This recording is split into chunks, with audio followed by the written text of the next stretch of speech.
Mighty Radio. Hello and welcome to this brand new edition of 5-Round MMA. My name is Alex Ramirez, alongside me and my co-host Guillermo Cita Albert. Today, I think we're a little bit hungover still from UFC 193. And I didn't drink. I had 2 beers and I woke up hungover. I'm not gonna lie to you. The leg kick heard around the world. I think we're all kind of feeling a little bit from that. So, gentlemen, before we start, actually, I want to start. Before we start the show, I want to thank our fine line of sponsor, the Rocky and Green eco-friendly cleaning products, 5 Rounds clothing line, and of course, the RMA Foundation, Redemption Martial Arts. So, all business set aside, gentlemen. Just real quick reaction. UFC 193. Give me in a word. The knockout. Give me one word. One word. One word, bro. Come on. Damn. Give him one word. Wow. All right, so let's go ahead. What about yours? Those are horrible words. You have to think of one too. Well, that's what I did when I saw the knockout. I was like, whoa. No, you know what I said when I saw knockout? What? I knew it. What's more than one word? That's- Okay. So let's mine. Shock. There we go. Shocked. Okay. All right, so let's start round number 1. UFC 193. I know. UFC 193 is in the books, part of history, money-wise, one of the biggest events for the UFC. It broke live gate total. I think pay-per-view buys aren't in, but the UFC never releases it unless it's good news, so I'm pretty sure it'll be good news. So let's skip right to the main event, gentlemen. Thoughts and reactions from Ronda Rousey versus Holly Holm. Ronda Rousey getting knocked out, suffering her first loss, first knockout all in one go. You know, before Albert starts, because he's going to be like the psychic that he predicted everything. Well, on our last podcast, we both all said that if Ronda Rousey goes toe-to-toe, and I bought it, that she would try to go toe-to-toe. Yeah. He sold it, saying that Ronda Rousey wouldn't go toe-to-toe, or shouldn't go toe-to-toe. Sorry, I was thinking smart. Sorry, I was actually trying to be but a strategist. he's confused a little bit because we said the exact same thing. Yeah. The only confusion was I thought Ronda Rousey's camp was going to be smarter than that. That was the confusion. But I mean, we kind of said it that if she tried to go in, coming in, guns blazing, that this would be a disadvantage for her, and we saw what happened in the outcome. The other thing I wanted to point out is that I know Jason Hendricks' heart is broken because he was the biggest Ronda Rousey rowdy fan out there. But I'm kind of glad she lost. So. Well, it does shake up the division. Does it really? I think so. If anything, Miesha Tate deserves that title shot more than anybody, just because she clearly won the first contender matchup. But we'll get into that a little bit later. But about the whole rematch, Dana White said it's already rematch already set up. So, but first reaction. First reaction is just that I was glad that this took place, because I think in reality is that these girls need to understand that you need a serious training camp, and don't just get the first guy that knows how to do boxing to be your coach, My other reaction is everybody's human. I mean, and sometimes it's like they picture a certain individual as like this unbeatable force. Yeah. But I mean, like, all you gotta see is that person's mortal, just like everybody else. Well, this is a sport where everybody loses. They market the sport as everyone loses. Yeah. I mean, even Anderson Silva, who looked like, I thought he was going to be like 80 years old and never take a loss. There's so many different ways to lose an MMA bout. The gloves are so thin that any punch could just land perfectly. You can't play it safe like Money Mayweather does in boxing, like Oscar De La Hoya did that letter to him. And Dana White even said after that, who the heck predicted that Ronda Rousey would go undefeated her whole career? Yeah. I mean, like, sometimes people hang him up late, and that usually causes the losses, like Anderson Silva. St. Pierre, which is probably considered one of the greatest MMA, if not the greatest MMA fighter, and he has a couple losses. Yeah, he had a slip up here and there. Didn't he lose to Matt Serra with TKO? And then he avenged that loss, and everybody was like, "Well, he shouldn't have lost. He shouldn't have lost that first fight." So yeah. Well, it goes to the also too with Dana White and the UFC. They kind of market themselves as the anti-boxing. We're not going to protect our fighters. Our champions don't handpick their fights. Dana White said, asking Fox Sports, well, this is the fight I picked for Ronda Rousey. He get a little guilty in his voice. He's like, yeah, this is the fight I picked. We picked her because she had the best stand-up and she's the number one woman to fight Ronda Rousey. Kind of like a little remorse in his voice. But this is a sport where things do happen. People lose. To go undefeated is and I think people really need to understand the difference between Holly Holm as a technical fighter and everybody else that Ronda Rousey has faced. I mean, everyone's saying that Beth Correiro was going to give her a knock or whatever. Beth wasn't a technical striker. She was just a hard hitter and a brawler. She wasn't in any level as Holly Holmes, nor has she ever faced the closest one I want to say is Miesha Tate. Yeah. And I keep telling people, go back and see that fight. Miesha Tate had some success, and she's not technically considered a striker either. Well, out of all the women Ronda Rousey's faced, Holly Holm has been the most professional fighter for the most amount of time.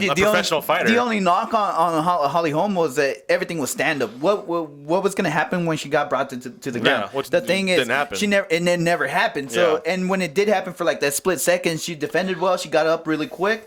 But it went more to Holly Holm's strengths instead of her weaknesses. Yeah, I think wasn't the fact that Rousey got knocked out not surprising as how awful it looked? Is that kind of really kind of maybe? I think it was just shocked just because it was Ronda Rousey got knocked out. But a key thing to also say here is that Holly Holmes struggled to get to where she's at right now. The last 2 fights wasn't easy for her. She could have easily lost the last 2 bouts. But I think it had more to do with the style than anything. I'm telling you, Ronda Rousey played right into her. If you look at it, doesn't even matter if it's Holly Holm or Ronda Rousey. Even in any fighter, there's always weaknesses. That's when you hear these fighters talk about, like, I'm working on every aspect of MMA. Yeah. Because if you slack on something, and that's the knock, and we were talking about style that Holly Holm had a hard time getting to Ronda Rousey, is because she was stylistically not matching up with those individuals. Ronda Rousey finally stylistic didn't match up with Holly Holm, yet she played to her game plan. So I think overall, everybody should be working around all the aspects of MMA. Yeah, it almost seems like the fact that Ronda Rousey's last 3 fights lasted with less than a minute combined almost kind of hurt her in a way where she thought, I'm just going to go in, bull rush my opponent, be done in less than a minute, I'm out of here. She almost just kind of believed her own type of hype type of thing, right? What did I tell you, Alex, before the fight even started? What'd you say? I said Ronda Rousey looks like Brock Lesnar. Yeah, she completely bull rushed. Obviously, Holm was more composed. She looked more like the seasoned fighter. And what sucks too is the promo leading up to it. Oh, this girl has an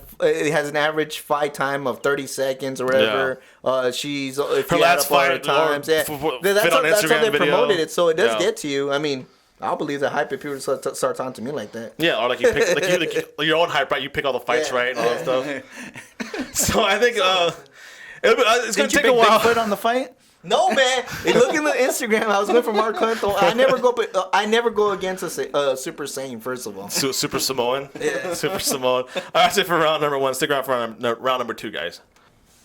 All right, so round number 2. The logical question now is, where does Ronda Rousey go from here? Before the fight even happened, Dana White and Rousey said, I'm going to take some time. I got to film some stuff and maybe be back for UFC 200, whatever that is next year. So July?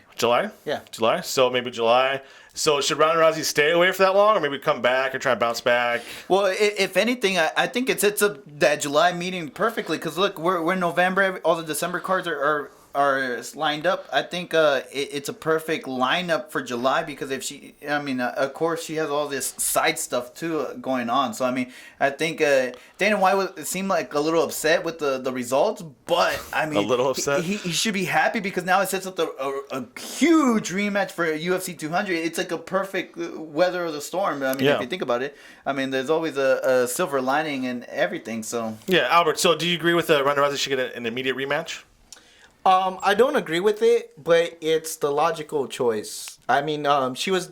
I think when a champion is a champion this long, regardless of how they lost, they deserve to get that rematch. Yeah, it's consistent. Just because BJ Penn got it after Frank Yeager beat him. Anderson Silva. So it's Velasquez now. Velasquez. So it's the logical thing to do. It's consistent. But because the way she lost, I would really like her to take another bout before fighting Holly Holmes, and I would. Why is that though? Just because I think it's almost, if you were just looking forget her record and what she did. If you see it just as a fight, why would you want to see that fight again?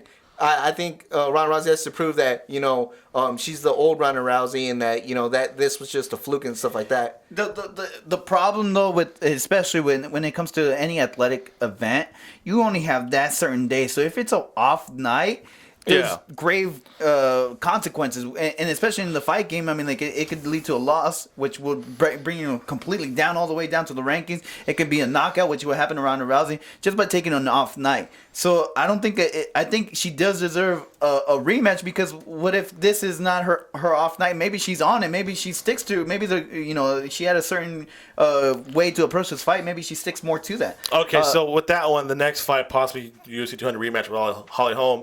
should Ronda Rousey stay with her current training camp, or she's not affiliated with any team? It's always her. It's just around her, right? It just pretty much there's what's his name? That's her boxing coach, and kind of made a team around that. Yeah. Getting one of the Gracie brothers to be, I guess, her jiu-jitsu coach. I think whatever. Nick Diaz. But to say that there was a camp, I don't think she's ever had one because she was so successful. But yeah. I think this should be an eye opener for her. I'm not saying for her to freaking dump everyone that got her there. But when does that ever work, I think though? she needs some kind of actual camp that will help her train specifically for a certain fighter rather than just do the broad well, because you talk about like Brock Lesnar had this. He had a camp just for him. Mm-hmm. He brought in saw guys. that turned out. Yeah, it worked for a little bit, but then after a while, when you don't have other guys in there pushing you, I think where people mess up is like you have these amazing athletes. Let's not get around. Yeah. Like Brock Lesnar is a freak of nature and one of the most athletic. Yeah. But that can only take you so far when you get to the super high level where it just literally it's inches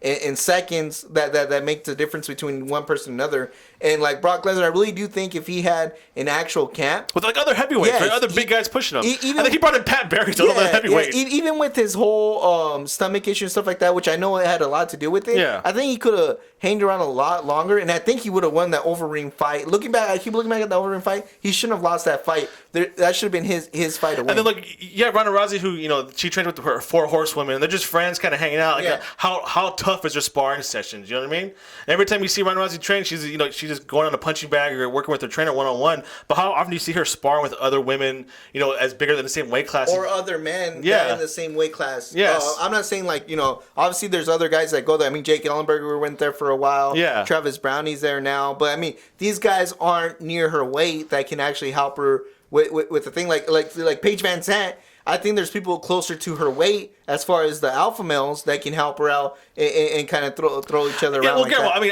you were the highest athlete here, so you need competition, right? In practice, doesn't that breed like championship? That's not necessarily the issue. Is really you want to surround yourself with a trainer that sees a bigger picture than the small picture. Sometimes we focus in on the small picture, and I think that's what Brock Lesnar failed. Maybe we saw this short-term success, but we didn't see the long-term that people were going to catch up to him. Yeah. And same thing with Ronda Rousey. Did she think that people weren't going to catch up to her eventually?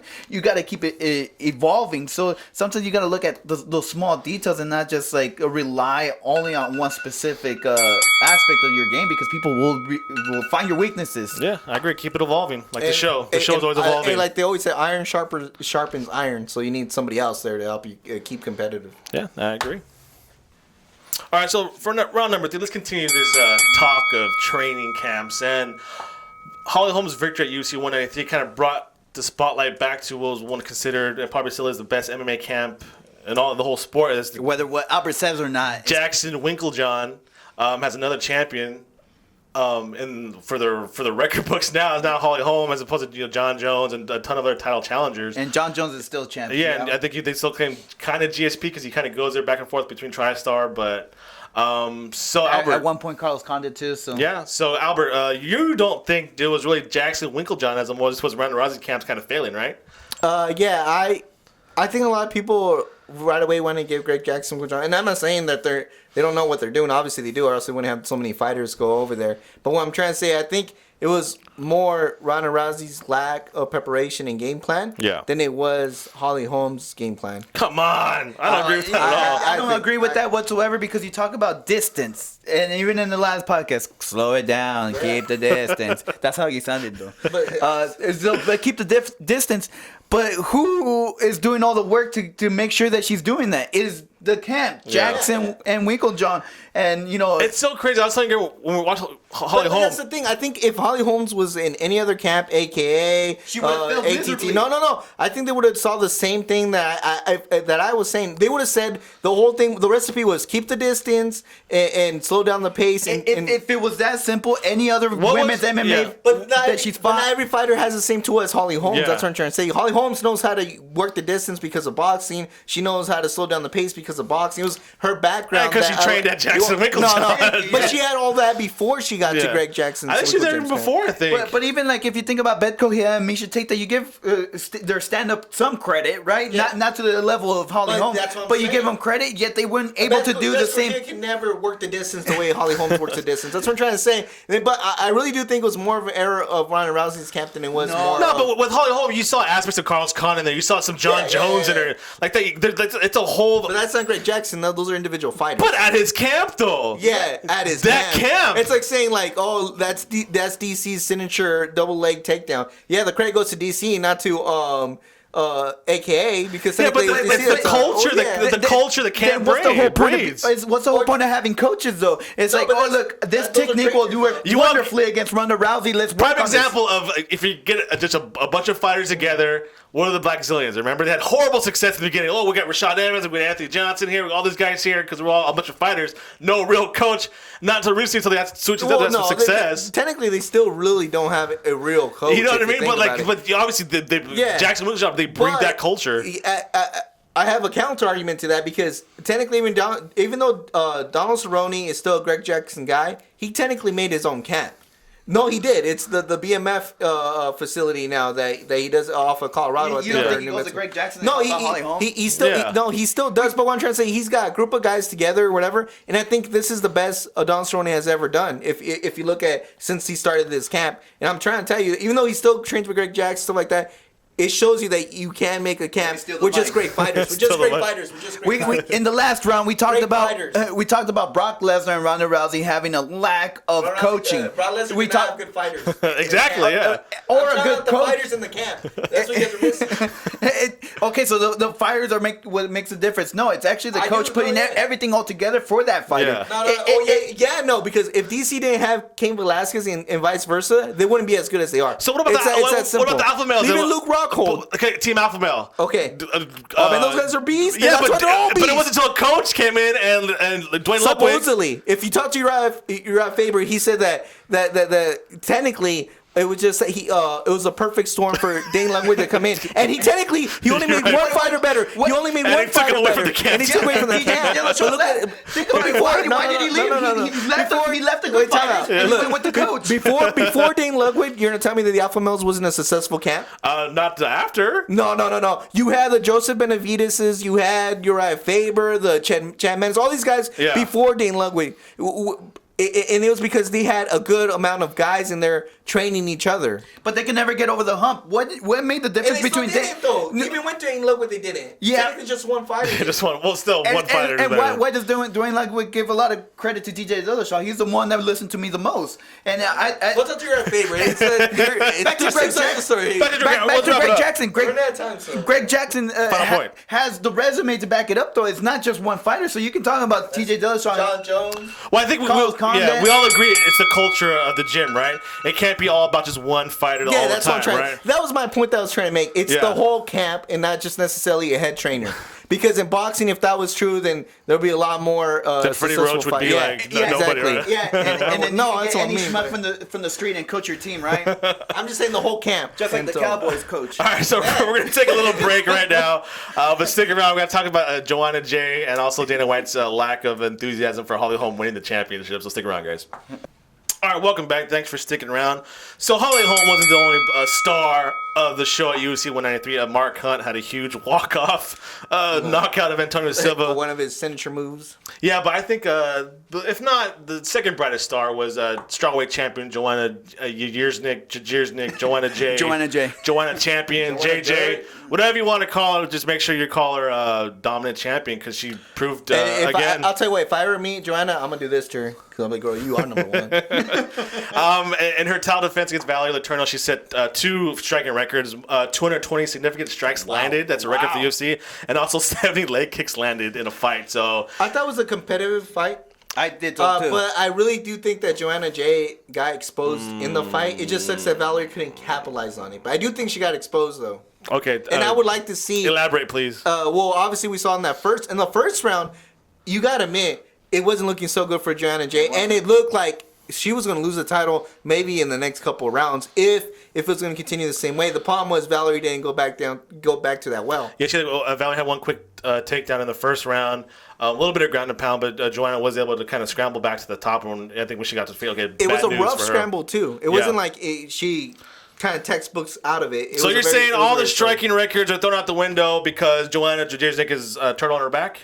No, I'm not saying all quote you on that. But no, don't quote me on that. But I'm just saying that if you can find someone that can at least have some kind of stand up, it will kind of block it out. Because obviously Joanna J was the better striker, but because Valerie was a good striker too, she wanted to prove that. She had opportunities for the takedown. So someone like Paige Van Zandt, who is a good striker and trains with a bunch of wrestlers, I think is a perfect recipe there. Because if you can, kind of do a stalemate in the standing, you can get the takedown, and it's going to be. Or let's say hypothetically a Rose Namajunas, who's very good known for submission, right? Yeah. Well, the other thing is you got to give credit to Joanna. Joanna, of course, all the credit in the world. After the first round, I think she adjusted well. I think she gave a lot of punishment, especially to Valerie's legs. Yeah, her thigh was really red. I mean, like all this will alter the fight all completely because whatever if she was using her legs for shooting and stuff like that, I think it all affected that because of the significant damage. Yeah. So that's why when you see that record, it had to happen because if you saw the first round, had Joanna J not turned it up, we might be saying that Valerie would be the new strawweight champion. So it's like Mike Tyson said: everybody has a game plan until they get punched in the face. No, that's true. But to tell the truth, even though I'm a big Paige Van Zandt fan and Rose, I'm a big Rose fan. I really hope that Tecia Torres is the next person in line. And even though the biggest argument is Claudia because she got a split decision loss against Joanna, so she does have a big good argument to be the next person in line, and I wouldn't be mad if it is her, but I really want to see Tecia Torres because I think Tecia Torres has the tools to not only give an exciting fight, but to really threat Joanna J. Yeah, I think it's coming down to what you got Tecia Torres against Michelle Watterson, the karate hottie, that bout. You got. Was that for Michelle Watterson or was that for the bout? That was for the bout. Okay. I want to see that bout so badly, but I didn't want these girls to fight each other yet because I want to see them actually compete for the belt. And then you have Paige Van Zandt versus Rose Namajunas, and then you got on the outside without a bout is Claudia Gadelha. So it's basically. What, 6 women in the headline, maybe next line? I think Paige gets it over Tecia Torres, to be honest. I think so, and the reason why is because Rose is ranked higher, and I think it's more of a money fight, especially if it really is. If you want to hold till Paige Van Zandt continues her undefeated streak, or do you want to already that she's undefeated? I mean, like we just saw Holly Holm only was 9-0 before she got Ronda Rousey. Paige can also shock the world, I think, and also she's already on magazines already. Yeah, so it also goes to like is the UFC going to panic? Maybe we lost Ronda Rousey for a little bit, and then we want another women's star. I really want Paige to develop here. But then again, at the same time, I mean, it's like one of those things. Like I want to see the fight, but I want to see it at the right time. I don't want to see but the whole like Canelo and versus Mayweather. Everybody wanted to see that fight, but it was not the right time for Canelo to face Mayweather. Well, a lot of people were saying too it's a little too soon for Holly Holm to fight Ronda Rousey. Look what happened. Well, that's true too. Yeah, but she was more experienced as far as boxing. I mean, how many matches did she have? Yeah, true. And that's what I think. I think everyone wants to see these bouts. You just got to see them at the right time. Because I want to see, exactly. I want to see prime versus prime now when somebody was almost there. Well, I think we're all in agreement too. Whoever faces Joanna champion next has a tough task ahead of him, right? Yeah. Right now, she's probably one of the most dominant champions. I think maybe behind Mighty Mouse, right? The only thing is that you mentioned a little bit that she was a little bit of exposed. So. Yeah, so we'll see. We'll see what the future has in store for Joanna J. All right, fifth and final round. Was it just me, guys? Or don't go for a fist pump and then not again. Was it just me? I was trying to bust a Ronda Rousey. Okay. After the main event, UFC 193, did Dana White seem a little less excited to you and elated that maybe he looked pissed. He looked pissed giving the belt to Holly Holm. He looked pissed during interviews. Whether he wants to admit it or not, because he tried to say like I am happy. I am this is great. But I mean, like his facial expressions, his tone of voice. I mean, like, we pay attention to that stuff, Dana White. Come on. And can you tell we're excited? I don't know if I haven't really looked into it because I totally forgot. He didn't put the belt on Joanna J. No, that guy. No, some guy that was in the back put it on her shoulder. He was in the octagon, though. I saw. He was in the octagon, but he did not put the belt on Joanna J. I don't know if there's something into it, but I did notice. It's kind of now that the UFC is like expanding and getting bigger, you kind of really question, well, what is exactly you do, Dana White? You know what I mean? Other than just go to he hardly attends press conferences anymore. Like there's so many fight cards, obviously not all of them, but what is it you do day to day for the UFC? But he even seemed kind of like his demeanor. Yeah, remorseful when he said like, "Oh, it's a reaction." Well, this is the fight. I made this fight. Like, almost he kind of felt bad that it was my idea to put Holly Holm in there with Ronda Rousey. Obviously, because Ronda Rousey's the biggest star they got. She's the biggest cash cow. No offense with the term cow, but you know what I mean. She's the biggest star. She draws in the most money. She has tons of outside endorsements. Whatever she does brings attention to the UFC. And now, obviously, less than 24 hours later, Instagram, Facebook, Twitter's blowing up with all these horrible memes about Ronda Rousey getting knocked out. Let's break down the champions and their cell power. There is no cell power right now as far as champions. Heavyweight, Fabrice Verdum. Fabrice Verdum has no cell power. Light heavyweight, you got John Jones on probation in DC. DC still has no cell. I love the guy to death. He's more of an MMA fan, but right? But he is not, as far as reaching out to the other... Get to my next boy. Chris Weidman. Ooh, the American champion. You know for a fact he's not a seller. Yeah, but he's not a seller. The UFC's not really behind him. That's what I'm saying. It's kind of weird. Where else have you seen him other than UFC? They should. Keep going down the whole line. Robbie Lawler, please. I don't even know he's a champion. No, for real. Go ask people who's the welterweight champion. I bet you nobody even knows Robbie Lawler is. The next one, Rafael Dos Anjos, lightweight champion. Please, I can't even pronounce the name.